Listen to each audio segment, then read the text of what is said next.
What up, everybody? It's your boy D Lynch, DLynchForReal.com, coming at you with another weekly video. So check it out. About a month ago, I shared a video to my Instagram. You guys can follow me. I'll put my handle down right here. Follow me on the gram, son. But anyway, I uploaded a video to my Instagram about a month ago. It was about why some rappers go broke, and even more specifically about how some of these major label deals are structured in a way that's kind of built to screw the artists over. Now, it's not all deals, but it's a lot of them. And I don't want to waste a bunch of time, man. This is some valuable information. A lot of people got a lot of value out of it on my Instagram. So I just had to put it up here, share it with you guys on Facebook, share it with you guys on YouTube. So without further ado, let's get right into this right after the intro. Yo, Redman in the building, you already know. Jersey's finest, Funk Dr. Spock up in this bitch. First of all, I want to shout out the homie D Lynch. This is for my man D Lynch, okay? This is sending a shout out to D Lynch. Yo, I just want to shout out my dude D Lynch. D Lynch is the business. I mean, come on, Ice-T's co-signing? You know, I don't like garbage music, you know what I'm saying? D Lynch, putting in that work, baby. Redman in the building, Gilla House Def Squad, we here. Yo, D Lynch, go get him, baby.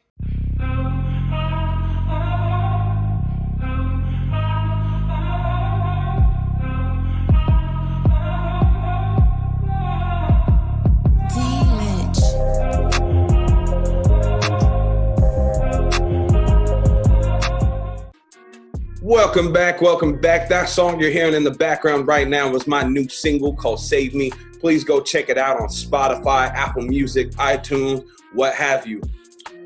Now, you probably hear all the time about rappers going independent, rappers staying independent. Shady label deals are the reason for it. More and more people are learning about how these kind of deals work, but not everybody's exactly privy to exactly how they're structured, why they're structured this way.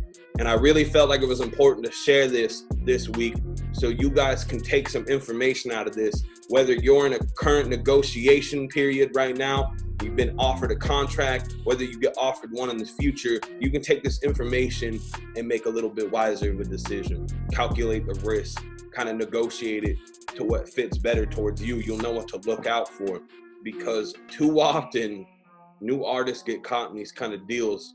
They get a bunch of advancement money up front, and they're not really taking the time to really understand what's going into this contract and what's actually being said and what's expected out of them. So I don't want to waste too much time, because this is golden information. A lot of people got a lot of value out of this on my Instagram. So I don't want to waste too much time. Let's get right into it. Here, not independent rappers, because I'm not entirely familiar with how that business model works, since most of them are signed to independent labels, which operate differently from major labels. Now, when you sign to a major label, most acts aren't coming from a position of power or any leverage. For example, when Russ signed, he had done a lot of numbers, had huge shows, etc. He didn't really need a label, so he could approach them with confidence. On the other hand, a lot of rappers sign early, so they don't have leverage and are usually willing to take any deal that looks good to them. Now, the advance is what everybody mentions. So-and-so signed for $2 million or whatever. The advance is essentially a loan by the label that needs to be paid back. I'm sure most of you know this by now. But there are also options in the contract that the record label can exercise whenever they feel fit. For example, they'll give you a year to make an album, and if they like how it performed, they'll most likely keep you for another album, because you're making the money. They have all the power in this situation. If they don't like how your first album did, they can either drop you, tell you to go back in the studio and make another album, and if you don't like being on the label, too bad. You can't do a damn thing about it. Now, I know some of you are asking, alright, what's this got to do with money though? Have some patience, we're getting there. Now, you also need to know that the label owns the music. So even if you get off the label, you can't re-release one of your albums. They own the music, the lyrics, if they have your publishing, and while you're on the label, they own your image, your merchandising, unless there's a negotiated split, but most deals are 360. Creative control, meaning they get the last decision of what they want to be on the album, from artwork to music and publicity. If they tell you to do an interview or anything with the press, you have to do it. Which is why you see a lot of rappers look pissed off or depressed, like they don't want to be there at these radio stations. Because truth is, they don't. They're forced to. Now there's a concept called cross-collateralization when it comes to loans. And it operates in record contracts as well. Let's say an album flopped or didn't do as well as expected. It sells 100K equivalent and makes $1 million. And you as a rapper get a royalty of that. Let's say 20%, which is 200K. And I'm being generous with that estimate. Some of y'all probably saying, not bad. And some of y'all are probably already thinking, it's stuffed. But wait, there's more.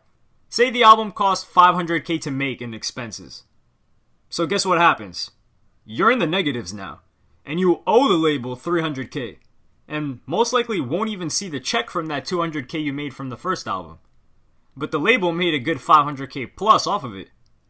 So they're going to send you back into the studio to make another album so you cover the costs you owe from the first album and the cost from the second one, and you don't get paid until both of those are covered. And this can go on for multiple albums. This is why having such a high advance is good, because you can at least eat while the label is running you dry. The labels are never really paying for anything either. Rappers might say the label is paying for music videos, studio time, producers, engineers, distribution, tour support, radio promotion, and sales and marketing costs. All of that is subtracted from your royalties, or what the label is supposed to pay you. Now when it comes to rappers spending their advance money, that is the best part. Beanie Sigel broke it down well in an interview a while back, and I might play some clips, but it's long, so I don't think so. I'll just try to paraphrase it. Let's say a rapper gets signed for $2 million. Now, you're getting taxed with the big boys, so you got state tax as well as the income tax and whatever else. He estimates it at $1 million, which I think might be too much, but whatever, we'll just go with that. Then your lawyers are going to want to take 10% to handle all your legal stuff. So you're down to $900,000. Then your management is taking 20%, which is $180,000, bringing you down to $720,000. Then rappers want to buy a crib. Beanie talks about $250K for a crib. They're paying way more than that right now, and they're not buying it in cash. So they buy an expensive crib, and they're paying interest on this home. And the same thing with whatever car they bought. They're not buying these cars in cash because if they were, don't you think they would flex it on an IG video? And if they're leasing it, then that's actually not a bad idea. But usually they buy some ridiculous car, and they gotta pay interest on that as well. Then they're buying all this jewelry that's $100,000 or maybe even more. Advance is damn near gone. But they're still the accountants, and they still have to pay this all back to the label. The interest payments is what's really going to eat up the rapper's money. Because when you're making payments, you pay the interest first, and then it gets to whatever the amount you actually bought the house or car for. So if you're making minimum payments, which they most likely are, then it's going to take longer to pay off the car, which means more interest payments. And the same goes for the house, which is most likely a couple million since they're buying it in LA. So these rappers may be generating money, but they're barely getting paid.